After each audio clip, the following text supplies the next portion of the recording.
This is an illustration of the active learning method called brainstorming.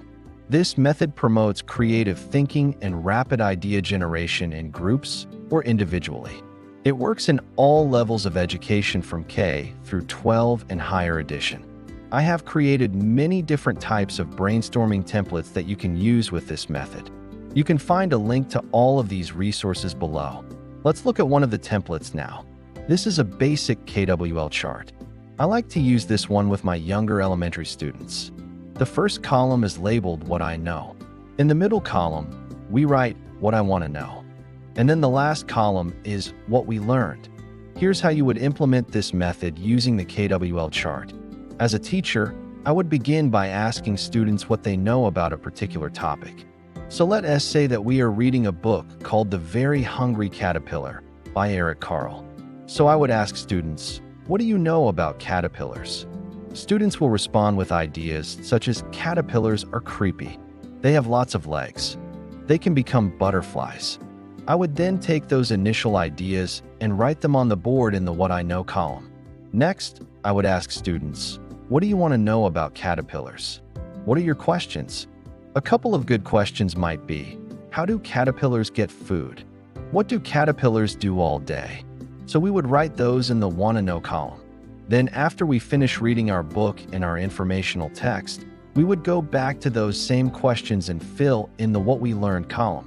So after reading the text, students would know more about the life cycle of a caterpillar and maybe even some interesting facts about caterpillars, such as the fact that a caterpillar has 2 stages of metamorphosis, which is pretty amazing. Now here's another example of a KWL chart. This one could be used in a high school or college classroom. The topic or task is the same, but the questions are different. Here's how it would work. First, you would write the topic in the center of the board. Then you would ask students to think about what they already know about the topic.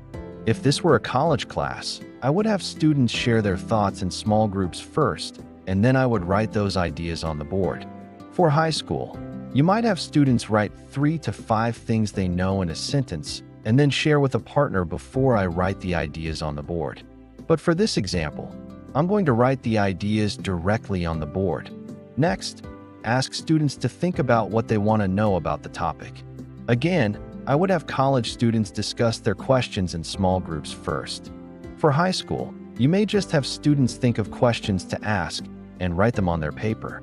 Again, for this example, I'm just going to write the questions directly on the board. Finally, after you have completed your research or reading, ask students to go back to those same questions and write what they learned in the last column. So these are just 2 examples of how you can use the brainstorming active learning method with a KWL chart. You could also do a quick write in which students write 3 to 5 sentences about the topic and then trade papers with a partner and edit each other's writing. Or you could use a graphic organizer. I have many free templates available that you can use. Another great thing about the brainstorming method is that it can be used for all content areas and for all levels of learners. It promotes higher order thinking skills and helps students develop their ideas further into a plan or a product. So for this reason, I highly recommend that you try out the brainstorming active learning method in your classroom. If you found this video helpful, please hit the like button and subscribe to my channel. Thank you so much for watching, and I hope you have a wonderful school year.